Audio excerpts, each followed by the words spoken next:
Arizona students, thank you for joining us. I'm AB. And I'm Tiff. We are so happy to be back on the air here at HYFN TV, and we thank you for all of your emails and DMs while we were prepping for our relaunch, and the day is finally here.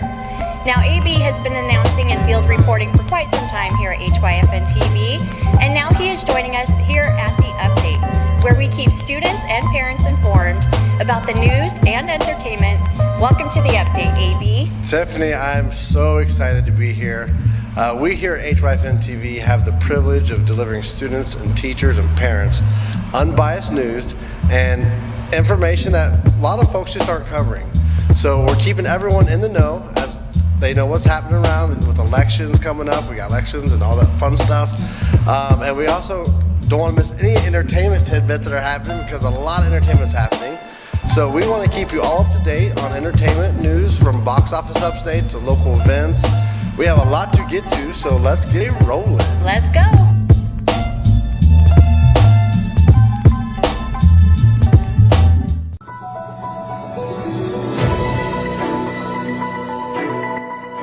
A lot of breaking news happening around the world right now, so let's jump right into it here on the Update.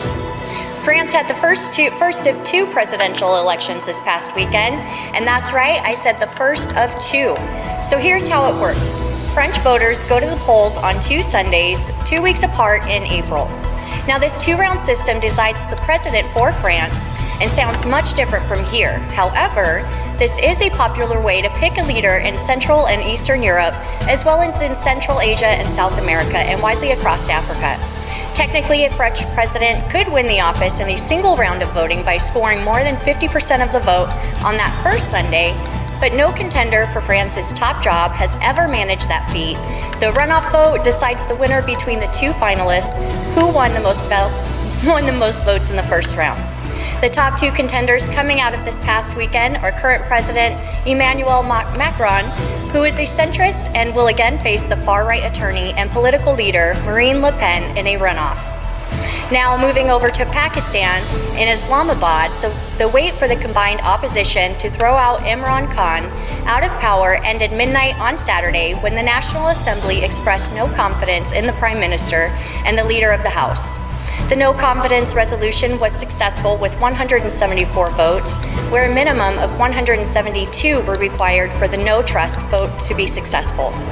Now, Khan had fought against taking the vote for almost a week and even went as far as dissolving the Pakistani parliament to try and stop it, stating that the vote was part of a foreign-backed plot against him by the U.S., but the Pakistani Supreme Court ordered Parliament to convene and hold the vote, and Khan's government fell after a 13-hour session that included repeated delays and lengthy speeches by lawmakers. The vote went ahead and was overseen by the powerful Army Chief General Qamar Javed Bajwa. The military ruled that the nuclear-armed country of 220 million people, for almost half of its nearly 75-year history, and a 5-year presidential term has actually never been completed. Running a country is definitely not for the faint of heart. Now, on Monday, Pakistan's parliament elected Shehbaz Sharif as the country's new prime minister following the weekend removal of Imran Khan. Sharif discussed the foreign policy failures of the outgoing government and said he will expedite the multi-billion-dollar China-Pakistan Economic Corridor, also known as the CPEC project, and rebuild broken ties and with partners and allies. Now, the new Prime Minister did not miss the opportunity to deal with the allegations leveled by Khan that the United States conspired with his opponents to topple his government. Sharif ordered an in-camera briefing of the Parliamentary Committee on National Security. Senior civil and military officials, including Pakistan's foreign ambassador in Washington, will also attend the meeting. Sharif stated he would step down and if there is an iota of evidence against him. Now, in Ukraine, the onslaught from Russia does continue. In a 60-minute piece aired this past weekend, the president of Ukraine again made it a point to show the world the horrifying crimes that are being committed against Ukrainian civilians as Russian rocket bombardment keep hitting train stations and schools in the southeast region. Russian President Vladimir Putin has appointed a new general to direct the war in Ukraine as the Russian military pulled its troops from the northern part of the country following its failure to take the Ukrainian capital of Kyiv. Now, Putin appointed Army General Alexander Dvornikov as the new commander of Russia's Southern Military District, as theater commander of Russia's military assault in Ukraine. Dvornikov commanded the Russian military in Syria, where their operations were known for their large-scale bombardments of destruction of cities, including civilian areas. Now, under Dvornikov's command, Russia is switching to focus to eastern Ukraine's Donbas regions, where Ukrainian forces have already been fighting Russian-backed separatists for 8 years. Now, just a few days ago, a column of Russian vehicles at least 8 miles long was spotted heading for the region. Mariupol is a vital port and one of the biggest cities in Donbas.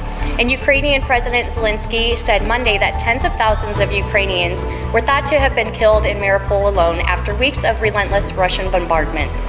And as the city remains under siege, it hasn't been proved or possible for people to emerge from their hiding places to take account of the true cost of Russian assault. Moscow is now on a similar approach in Ukraine. This is a very fluid situation now as we move on into the 7th week of fighting. We will continue to keep you up to date with what's happening in the world around you. So AB, what's happening right here in the U.S.? Well, it's a tragedy what's going on over there, Tiff, and our thoughts and prayers are with the folks fighting for the freedoms over there in Ukraine. It makes you really appreciate living in a free, peaceful country like the United States, where you don't have to worry about going to bed with bombs going off over your head. So back here in the U.S., the students of the class of 2021 and 22 will be voting for the first time, and we have an election coming up this November, on November 8th to be exact.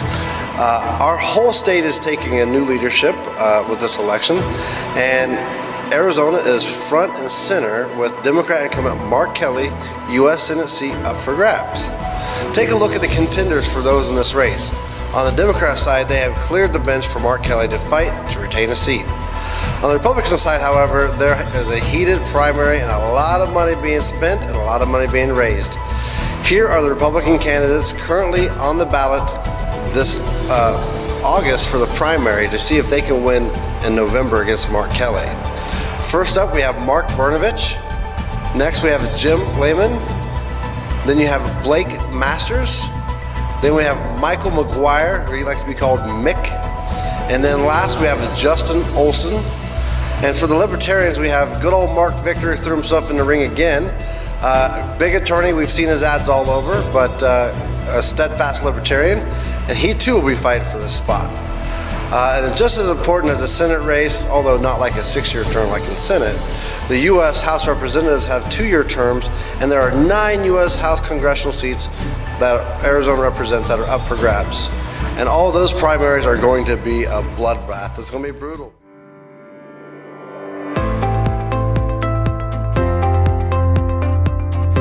Interested in becoming a student journalist? Join us at HYFN TV. Let your voice be heard. Ask us how you can become a student journalist and share your peer's story.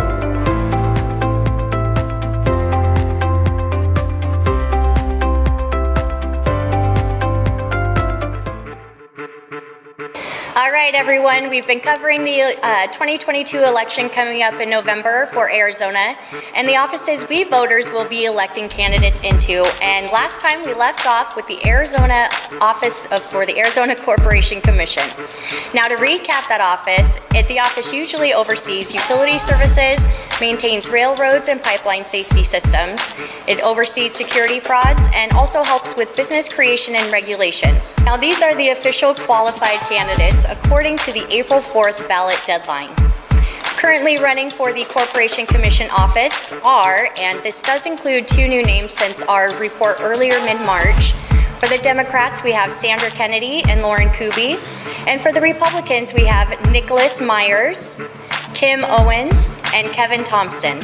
And remember, it is super important you get to know who is running for office before you go to vote for them. Check out their websites, see what their mission is, and what they will bring to the table. How they govern will directly affect all of us. So that's why we say, know who you are voting for. You know, it's really important. The Corporation Commission is actually one of the most powerful bodies in Arizona.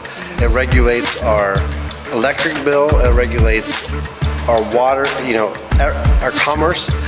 It's just one of the most important bodies in Arizona. And a lot of the folks, a lot of the candidates that are running are actually former candidates and have held office. It normally is a place where it takes someone with a very deep repertoire of what's happening in the state and what's going on, because they're dealing with so many issues on the state level. So it's going to be interesting to see who wins this. And I will tell you, it's important to know the candidates, because there are stark differences. I know we were doing our pre-planning and checking these candidates out, and there are stark differences between each side. So Definitely. it's definitely important. A lot of these first-time voters, you get in there, you see all these new names, and you're just like, we just pick them like a Christmas tree, right? Like you do on a test you didn't prepare for. So at HYFN TV, we want to do our job on the update to make sure we keep everyone abreast of who's running, what they're running for, and why they're there. Well, don't go away. I know we're doing a lot of fun election stuff, but we have the box office review coming up, and I can't wait to see and share with you all who made the top 10. Stay tuned. Choose HYFN TV and their crew to advertise for you. Expand your demographics. Get consistent advertisement and affordable advertising packages. For affordable advertising with impact, contact us at hyfntv.com.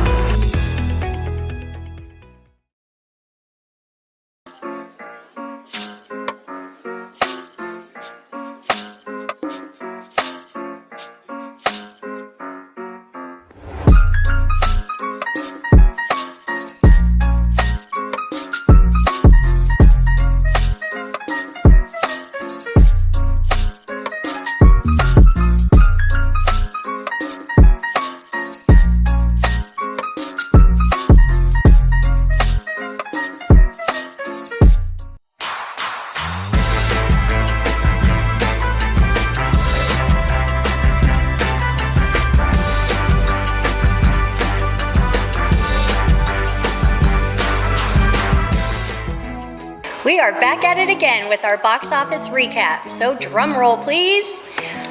Coming in hot, we've got number 1, Sonic the Hedgehog 2's weekend opening was a hit, earning $71 million. Nice. Okay, what's next? Number 2, we have Morbius bringing in $10.2 million, a total of $57.08. Last week was at the number 1 spot. And number 3, we've got The Lost City, which was at number 2 last week, bringing in $9.17 million. Number 4, and new to the box office, we have Ambulance with its opening weekend at $8.7 million. Okay, I haven't seen that one yet. Have you seen that one yet? Me either, but it actually looks really good. Okay. Check it out. Now, number 5, we have The Batman. It's moving down 2 spots from last week.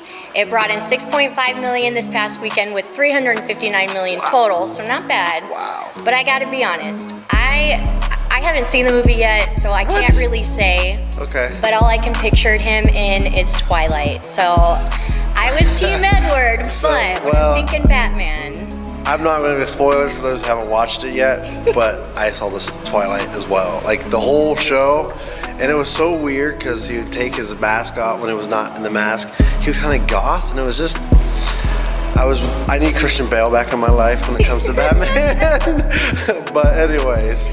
I mean, I too though. I 100% saw he did Twilight so well. He owned the part so well. To see him in Batman, he kind of looked like a vampire. Like I struggled. I watched it and I was like, we saw it in the theater, big screen. I'm sitting there like, this is gonna be great. Everyone says it's amazing, but I will tell you. Even everyone who went to the theater with me said the same thing. They're like, man, we just kept thinking Twilight watching it. All right, what's up next? All right, up next at number 6, we have Everything, Everywhere, All at Once, bringing in $600.6 million and moving up from number 9 spot last week. Man, that sounds like the name of my life. Moving everywhere. All at once. So, all right, go ahead. What's next? Number 7, we have Uncharted, which was in the number 4 spot last week. It brought in $2.65 million.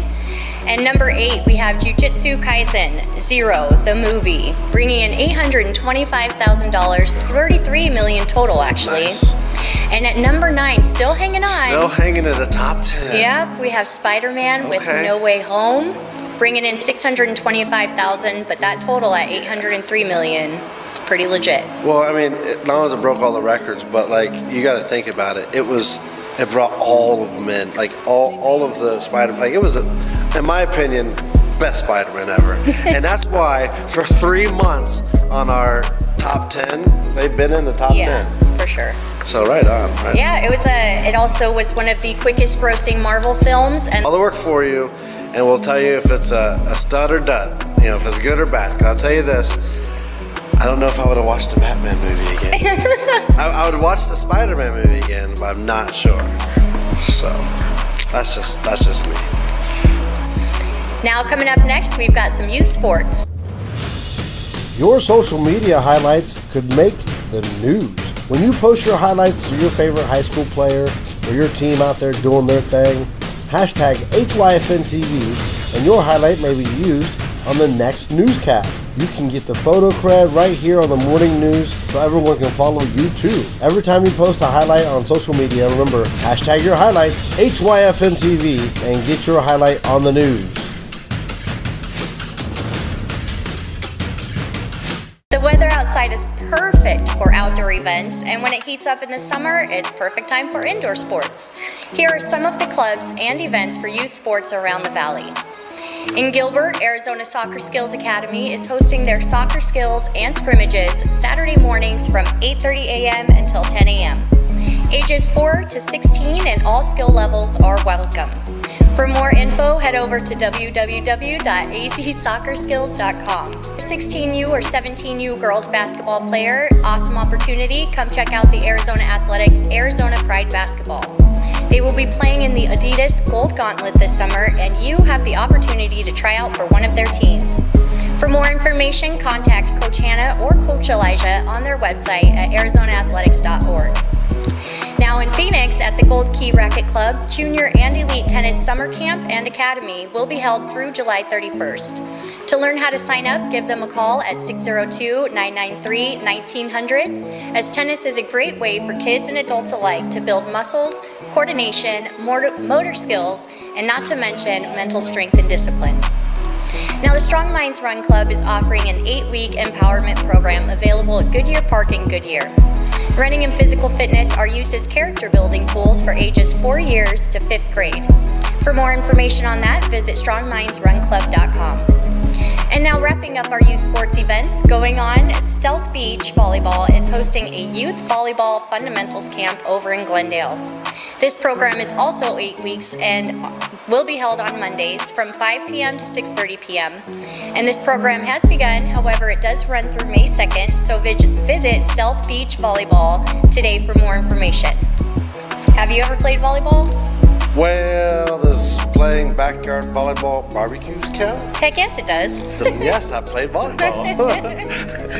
And remember, if you have a sports camp you'd like featured here on HYFN TV, send us an email at hyfntv@gmail.com. Your sports and events currently being streamed by a quality network hosted in one place? Are your games, concerts, plays, recitals, special events? Are they being hosted on the #1 streaming network in Arizona? They can.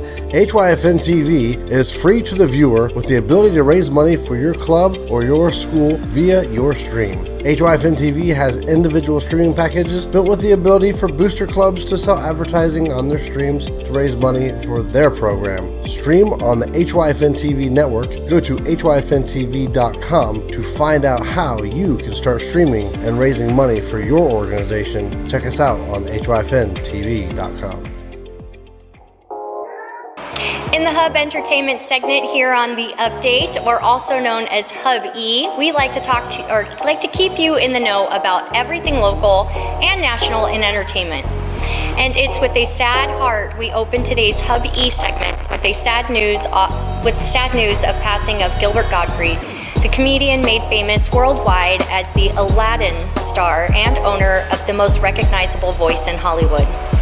According to his family, Gottfried died after battling a long illness, and he was 67. His publicist told the Washington Post that he had died of myotonic dystrophy type 2, a form of muscular dystrophy. In a Twitter post wrote by his family, they wrote, "We are heartbroken to announce the passing of our beloved Gilbert Gottfried after a long illness. In addition to being the most iconic voice in comedy, Gilbert was a wonderful husband, brother, friend, and father to his 2 young children. Although today is a sad day for all of us, please keep laughing as loud as possible in Gilbert's honor. He was quite the actor, and he will be missed. Our hearts and prayers go out to his family." Isn't that sad to hear? Yeah, so I heard it on the news yesterday, and it just hurt me right here. 67 is just too young to die. And he always brought a smile to everybody's face, and it was nice to listen to him. He always had that crazy voice that just made you just laugh. So Yeah. our hearts go out to him, and definitely the family, and he will certainly be missed. Now moving on, Arizona is a beautiful state, and we get the opportunity to enjoy so many different events. And right now, with this amazing weather, there's no short supply of things to do. So here we go. If you are into outdoor farmers markets, each Saturday there is the Park West Farmers Market located near 97th Avenue in Northern. Hours are 9 a.m. to 1 p.m. with free admission and features more than 100 vendors and food trucks. The market runs through April 30th, so hurry and check it out before it ends at the end of this month. If fashion is your thing, then you won't want to miss Phoenix Fashion Week, happening Friday and Saturday on the 15th and 16th at Chateau Luxe in Phoenix. There will be 8 fashion shows per day beginning at 5:30 p.m. and tickets start at just $20. And families, it is Easter weekend, so if you're looking for fun Easter events for everyone, check out these happening all over the valley. First up, and all of these are happening on Saturday, in Scottsdale, there's Easter at the Farm, with fun starting at 11 a.m. at Hunkapai Farms. Now in Tempe, there's the Hoppy Easter Egg Hunt and Spring Festival at Sing Meadows, also starting at 11 a.m. And at Palomino Park in Phoenix, the Neighborhood Egg Hunt event begins at 9 a.m. And Cabela's, located in Glendale off of the 101, the Easter Bunny will be visiting there as they are having a Veterans Car Show, and that fun starts at 8 a.m. And if you really want to go all out, there is the valley's largest Easter egg hunt located in Mesa at the Bell Bank Park, with family fun starting at 9 a.m. And that one's supposed to be really huge. There are many vendors, and the radio stations are also helping prepare for this one. The Easter egg hunts are going to be for all ages. And that's a beautiful park. Have you been out to Bell Park yet? I actually haven't. Yeah, HYFN TV did a bunch of streaming out there for Red Zone tournaments, and I will tell you what, that place is amazing. It's huge. It's everybody's dream if they love sports, and they're going to have an Easter egg hunt, so you can't go wrong there. Yep, can't beat it. All right.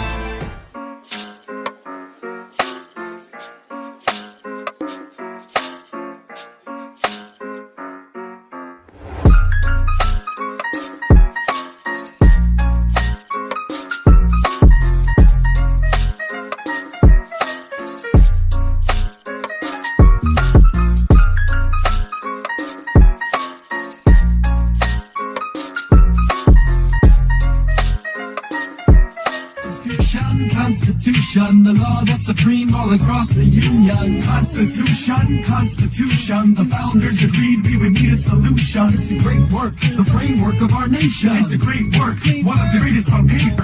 Constitution. Okay, so here we are back with the Constitutional Minute. We have been covering the amendments weekly, as it is super important to know your rights as a citizen here in this country. If you don't know your rights, then you can be told what they are, and then you can be told wrong, and you don't know. And unless you have money to hire an attorney, you might find yourself in a bad spot. So today, we're going to cover the 6th Amendment. So the 6th Amendment was introduced in 1789, but not actually voted on until 1791, with 9 out of the 12 states approving it. Before we give you as much simpler meaning, here's what the 6th Amendment actually says as it's part of the Bill of Rights. So here we go. In all criminal prosecutions, the accused shall enjoy the right to a speedy and public trial by an impartial jury of the state and direct wherein the crime shall have been committed, which district has been previously asserted by law, and to be informed of the nature and cause of the accusation, to be confronted with the witness against him, to have compulsory process or obtaining witnesses in his favor, and to have the assistance of counsel for defense. Now listen, I just had to read that whole thing to you, had to learn all this to make sure I say it word by word. And let me tell you something, it doesn't always stick because we don't talk that way in 2022. So here's what it really means. It simply means if you're charged with a crime, you have the right to a speedy and public trial, and an impartial jury and lawyers to confront those accusing you. So as a lot of you folks are going to get pretty familiar with the laws as we go through our amendments, but when something happens and you're dealing with a case, you want a lawyer to be able to know the law, to confront those that are accusing you, so that way if you're being accused, you know all of your rights at your disposal. Bottom line, you're innocent until proven guilty in this great country of America, and you have the right to a fair process when it comes to trial. And lots of folks say, even when they feel like they're so guilty and you're looking on, why is this guy getting all these chances? Because everyone has a chance in this great country to have a fair trial. So let's break this down a little bit more. First, the right to a speedy and public trial.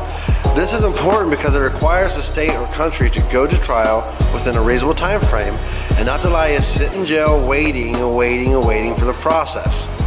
As far as public trial, this shows fairness and transparency for the public to be able to see. Lots of times nowadays they even let cameras in the courtrooms. Now when it comes to the jury, we wouldn't want to have someone who feels a certain negative way about you judging you, or someone who doesn't understand your situation judging you. So it's important to have someone, a juror that is part of your peers or your neighborhood, someone in your neighborhood who understands what you're, let's say Phoenix, Arizona, they want to have Phoenicians in there so they understand what you're going through as a Phoenician. If we're talking about 120-degree weather, someone in a jury from Michigan may not get that, but certainly an Arizona person will get that. So having an unbiased jury made up of their peers is very important, meaning they have no prejudice against you or against the type of crime. So the lawyers will also use this amendment to interview those who are going to be on the jury and make sure that they don't have anything in their past that would make them have a prejudged outcome when it comes to their case and what they're being accused of. And so that's what the Sixth Amendment guarantees. But in America, you can be accused of anything, and whether you have the funds or not, you can have an attorney that is provided by the state to come in and give you the best defense they can give you for free. Needless to say, this is very important as they know the law and they are able to advocate for you far better than you will be able to advocate for yourself. And last but certainly not least, someone cannot be taken to jail or be held without knowing what is going on and why. The accused has the right to know what they're being charged with, and if they're not being charged, I'll often say, then I will go home. So if you're being accused and you're being charged, you have a right to know what you're being charged with and why you're being held, if you're being held at all, and who is accusing you of whatever you're being accused of. So just remember, the Sixth Amendment's important. We don't talk about it a lot, but it's there for our protection. And in the chance we are charged of a crime, we have the Sixth Amendment in our back pocket to really make sure we're protected. Yeah, Ivy, wow, that was a lot of great information, and I know I am super glad for the Sixth Amendment because it is there for our protection. And because of this process, I'm sure many innocent people who have been accused were able to use this amendment to clear their name. Absolutely. And I don't know where the time has gone, but that is all of the time we have for today. So thank you for joining us on the update here on the HYFN TV network. And until next time, I'm Tiff. And I'm AB. To find more shows and programs like the update, upload HYFN TV to your Roku device or simply pull up on your phone at hyfntv.com. Until we see you again, God bless and goodbye. Bye.